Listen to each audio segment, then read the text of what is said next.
Welcome to Fortitude at Work, a podcast all about building your mental and emotional strength. Pull up a chair and join in the chat with your hosts, Leanne and John. Let's talk all things that put fortitude to work for you. We're back. Hello. Hello. We're back again. We are. It's like you never left me, Johnny. Yeah, it's almost like we've just gone filming the first one, recording that directly to the second one instead of it being a week later. No, don't give that away, weird. Johnny. It is. It's weird. Okay, so we rambled. We talked. We did. We talked last week. We did. Last week. Yeah. About being back and small business people, and we talked about power. We did. And what are all the things that kind of feed into people feeling more powerful and therefore feeling less stressed and anxious in their small business. So and that this opinion is not just out of the air. This is from interviewing so many small and micro. Micro business and sole traders, okay. not small, in fact. And after all of those interviews, this is the stuff that's come out of that. Yeah. So just to preface that, we're not talking out of our bums here. We've actually got some research here. Yeah. And it seems to resonate. Yeah, with a lot of people. You're a PhD widow, aren't you? I am. A widower. Yeah, widower. Yeah, I'm in the other room waiting for it to come back for that day to come. From the PhD. Yes. And I'm telling you, I'm writing a PhD. That's it. Am I really? Yes, that's right. And Leanne's a lecturer at home and at the uni as well. So I've been to many tutorials and lectures, and in your kitchen. In the kitchen, yeah. Okay, don't say any more, John. Okay, fine. You're blushing. Yes. Okay, don't give it away. Okay. So anyway, so we're going to talk about all of those things. I think it is worth, and we've had this discussion off camera, I think it actually is worth also noting that not everyone is stressed or anxious in their micro business. Like, it does come and go. We touched on that last time. So it is worth revisiting that. Yeah. Some people love working weekends. Some people love working out of hours, whatever. It's horses for courses, so we're not talking in absolutes here. No, but as I said, my guess is if they're listening or watching this, then they're hoping to get something from this. Yeah. And the people that would want something from this would be people that recognise they don't know what they don't know, and they may be struggling with their small business. So if we can help, that's what we're here for. Yeah. Yeah. Okay. So this week, let's talk about honesty and why is honesty important in small business, and how do I, the benefit of being honest, and how or who do I, connect with to sort of be able to just let it go and be honest. And I think this is a really critical first step when we talk about power, because you've really got to be honest with yourself. Yep. And you've got to know like what is going on for you, don't you? It does. Do you find that in your counselling? Yeah, well, firstly, the people being ready to learn, and people wanting to find out ways to live a more peaceful, connected, purposeful life, will go looking for it. And if they find us in that journey, then our first episode of this season was all about how important having self-power was. Yeah. And also to recognise when you're feeling powerless. Yeah. And the next step in that, sorry, because I'm very structured and processed. I know. Is around honesty. So if you in a situation where you are feeling powerless, step one is to recognise you're feeling powerless. Step two is to have some authenticity around that. And you've just said, so who do you have that with, and how do you do that? Yeah. Practically. Yeah. Right. Okay. So can you give me an example? I'm learning still how this works. Well, maybe we need to take a step back. Yeah. And remember, I talked in the first episode. Check it out if you haven't seen it yet. Yeah. Remember, I talked in the first episode about normalising discussions around feeling well and feeling good and mental health days at work and all that sort of stuff, like normalising it. You're not alone. You're not alone. Okay. And I think that's probably where we need to start first for these small business, micro business, sole trader people, is we need to normalise the discussion about the challenges that come with small business. Yeah. I've got a bit of a bee in my bonnet on this at the moment because I do quite a bit of work with ASB FEO, so I know. Acronyms, yay. I know. Okay. Don't doze off on me. No. ABS what? A- Anti-skid braking. Who else was it? ASBFEO. SPF.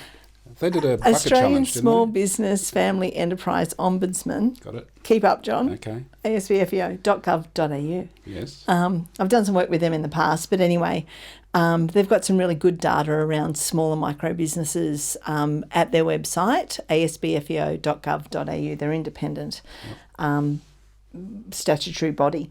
Anyway, what we actually know is, get this, about a third, in fact 28%, so let me round it up a bit, about a third of all businesses in Australia earn, how much do you think in turnover? Couple of one or 200 grand, something like that. Less than $50,000 per annum. Wow, that's A third. That's below the poverty line almost. Yeah, about less than 50K. And we actually know that. This is done through the ATO. And don't even get me started on that. But anyway. Okay. Another third, in fact, just over 30%. So let's say a third, just over 30%, earn somewhere between 50K and 200K per annum. So if we talk roughly two-thirds, let's say roughly, two-thirds of all businesses in Australia are earning less than 200K per annum. Wow. So when we actually say, oh, well, you know, I'm going to be a multi-million-dollar business, you're probably going to be the exception and not the norm. Yeah. The norm is I'm going to earn probably a couple of 100K. And that's all businesses. And most of the time, not much more than if you worked for someone else. Yeah. Yeah, true. So a big decision to go out on your own and to have your own space, and to spend 80 hours instead of 40 working for yourself, but then to not make much more than you would working for someone else. That's right. And to do it alone. Right. There's no HR department for the plumber, is there? Right. No. Okay. The problem is we actually don't talk about those numbers. We don't. So if you've ever seen me do a keynote, fortitudeatwork.com.au, by the way, but if you ever see me do a keynote, you may have sat in a conference session where I've asked people to tell me how many Australian entrepreneurs they can name, right? So I'll do this activity. How many can you name?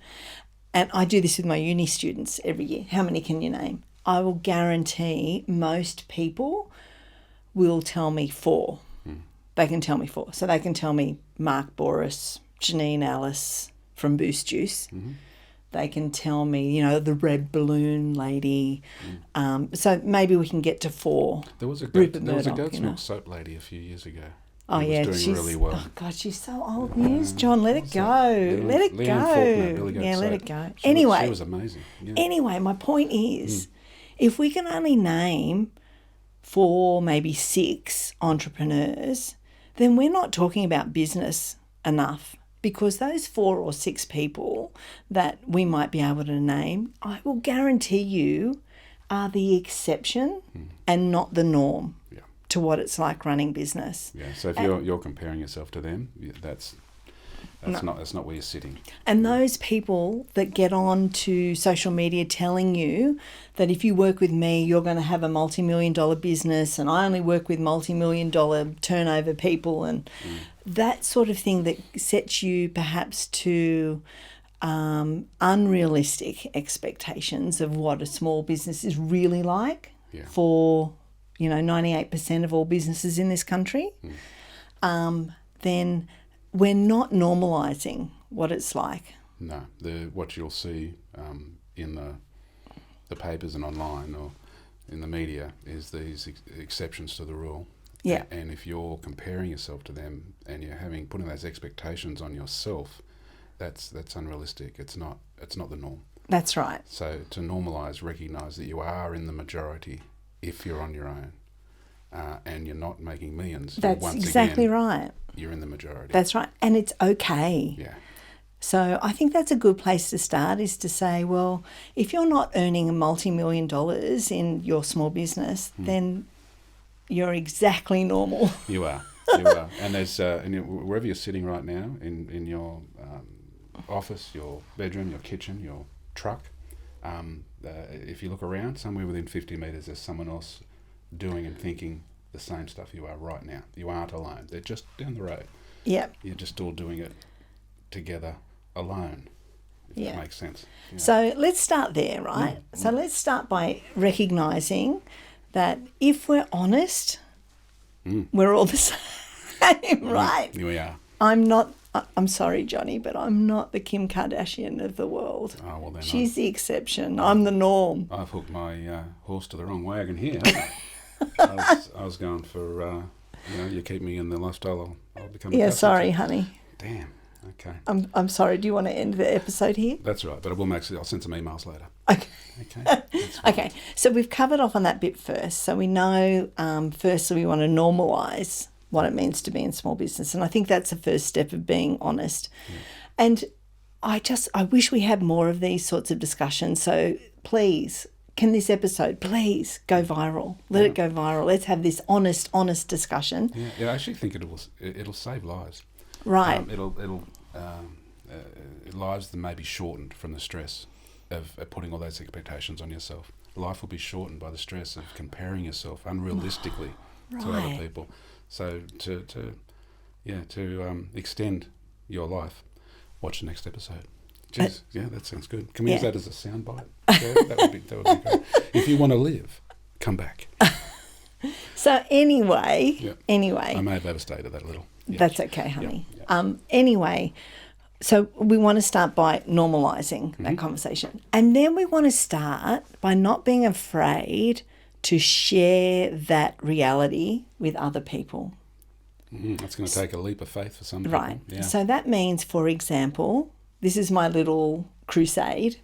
If you are a sole trader or a micro business owner, please use I on your website or in your communication. Stop saying we. Okay. If it's really just you. Yep. Because the more people realise that it's I and I'm small and proud, then the more we begin to see the humanness in business. Yeah. We don't hide behind the beautiful websites and we don't hide behind the ABN registration.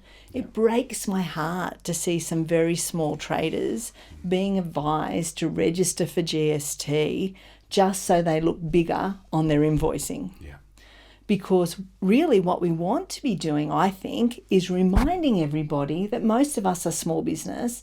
Most of us have small, turnover comparatively, and therefore we are dependent on other people supporting us on our business journey. And how much of the economy is small business? I remember small business, about 98% of all businesses in this country are small. Okay, so if you start saying I instead of we, then you are actually letting your clients and your your people in your industry know that you're telling the truth, and that means you can start saying I instead of we. You can start saying my wife and I, or my wonderful small team and I. Right. Yeah. Let's start reminding everybody, and so then it becomes okay to be honest about who you are and how you're working.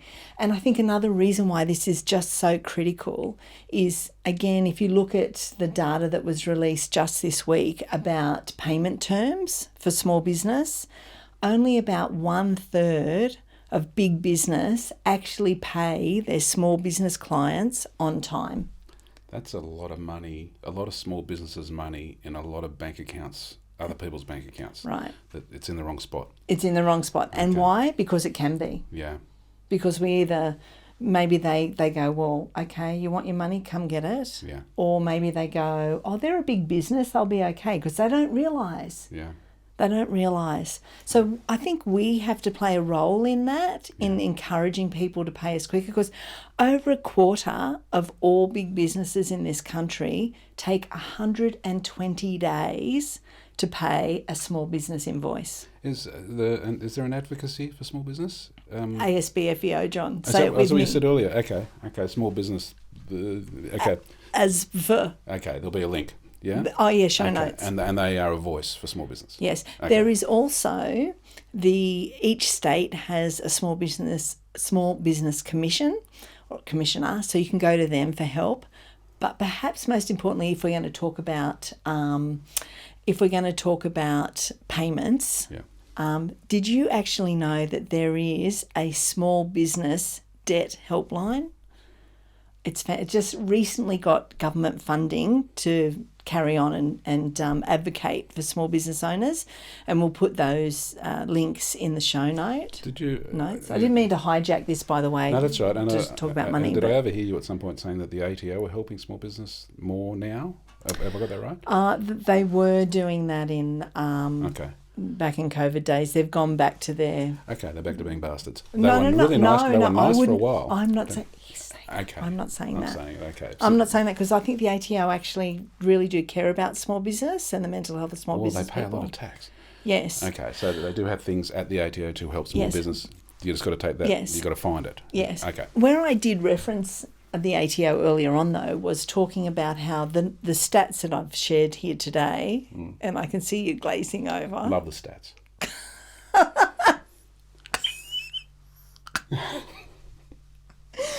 The stats that I've shared here today are about businesses that are actually registered for GST. Yeah. There's a whole group of a cohort of other businesses out there called nano businesses, and those businesses are not registered for GST, tend to work from home, might be more transitioning from a hobby into a business. Less than 70k a year? Is that? I think it's 75 now. But anyway, they're not registered for GST. We really know nothing about them. Wow. We don't really know much about them at all. Shame. That'd be a huge portion as well there. Yeah. So anyway, let's normalise it, because if we can normalise it and if we can tell people, when I bill my corporate clients, I actually have in my terms of trade, I'm a sole trader and cash flow is critical to me and I need you to pay me on time. And if you can't pay me on time, please tell me right now, because then I have choice power to say, well, how do I negotiate this? How do I cover not having your money in my bank account? That sounds like you're being honest. Yeah. You're telling the truth. Yep, put it on every invoice. I'm a sole trader, I need your money. Okay, and the accounts payable department get that, and maybe there's a human being that actually reads that. And goes, oh, they work on their own. And maybe decision makers may actually react to that. Yeah. Because you've told the truth. Yeah, because I told the truth. Okay. Told the truth. So that's something. So I guess the other thing too around that is we're having this collective discussion, which is great, but how do I get the courage, John, to be honest about what's going on for me? How do I do that? Oh, take a leap of faith, wouldn't it? You'd have to believe. You'd have to test it, I think. For me, I'd have to give it a go to see what the repercussion was, if any, by doing that. I think that's a really good idea, and we've talked about this in season 1. We've talked about having a wing person. Oh yeah. You know, having like that sounding board where you can see someone who has unconditional positive regard, right? Yeah, what does that mean, John? Well, it's no judgment. It's to allow someone to find themselves and the confidence within. And the way they do that is to express their fears. And the more they're given a space to do that, the less power the fears have over them. Right. So, yeah. So, for example, if I was to put that in, say I'm a sole trader, if I have a fear that says, I like my website saying we, and that we sound bigger, because I'm afraid that if my clients know it's only me, they think I can't do the job. Yeah. Right? They'll think I'm not capable of doing the job. Yeah. If I'm able to voice those fears... Honestly, then what? Well, I suppose you wait and see, do you? I don't know. Well, I guess you can work through them. Yeah. You can work through them to see, maybe practice. You said practice, didn't you? Okay, yeah. You can role play. Role play? You can role play with a wingman. So you find a person or some people in your life without conditions, counsellors, therapists, where you can role play those discussions or those conversations. Yeah. To see how you would cope with that. Yeah, and I know we've talked about this before, but I do think it's worth revisiting because we are talking about honesty, right? It is worthwhile carefully selecting who that wing person is, right? Yeah. I'm saying person, you're saying man, but I'm saying person. Did I say man, did I? Okay. All right. So, it's like anything. You want to find a good fit, someone that you feel comfortable with, where you feel like you have a connection and it feels right. So just as if you were, what was the metaphor you used years ago about trying on coats or clothes? A winter coat. Winter coat, that's right. Yeah. So go out. Good memory. Yeah. I do listen sometimes. So finding the right person to do that with is important, and to not give up with the first one or two if it's not fitting. Keep going. Yeah. Keep going. There are so many amazing people out there that are in the business of being in service to others.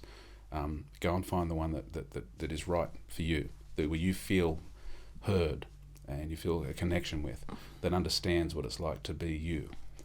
Find that person, and then the benefits from that relationship are just limitless. Yeah. Limitless. Yeah. So I guess just to wrap up, we've talked about the benefit or the power that comes with being honest. But I guess maybe that's a collective honesty. We all have to kind of step up at some stage and go, hey, I work for myself, or I've got a small business, or I need timely payments for cash flow. But if you're nervous doing that initially, because you're so used to having we and, looking bigger, and you're nervous about how that might look for your clients, you can go and find somebody that you can practice. And you can explore why that scares you so much and what that might mean before you actually start telling people that you work alone. Yeah, and if it's about comparing yourself to others, or putting high expectation on yourself, maybe the time is to let that go. It may have helped you for a while to have the confidence to go into business in the first place. But now in business, if you're having trouble that being sustainable for you, then keys and a summary of sorts here is to recognise it's about your personal power. It's about the times when you're feeling powerless, and a couple of first off the lot strategies is around being open and honest about who you are, about being in small business. Start talking about I, or me and my wife and I, or my small team and I, and say I need this in order for my business to be sustainable. Yeah, absolutely. And finding someone, another human being, because people need people. Yeah. Barbara Streisand said that. Don't sing now, John. No, I won't. Okay, good. Yeah. Finding someone, another human being that is a good fit for you, called a wingman at sometimes, or a counsellor, or a therapist. Person. Just someone who, non-judgmental, unconditional person for you to talk about those fears. Yeah. To lower those fears. Yeah. Yeah. Excellent. Cool. Excellent. Very good. Till next time. Yeah. Bye. Bye. Thanks for your time today. Hope you got some great takeaways from our chats. If you'd like to know more about John and his counselling, go to johndiamond.com.au. If you'd like to know a bit more about Leanne and the work she does in the mental health of small business owners, go to fortitudeatwork.com.au. Don't forget, check the show notes for any additional information about support and resources specifically for small business owners.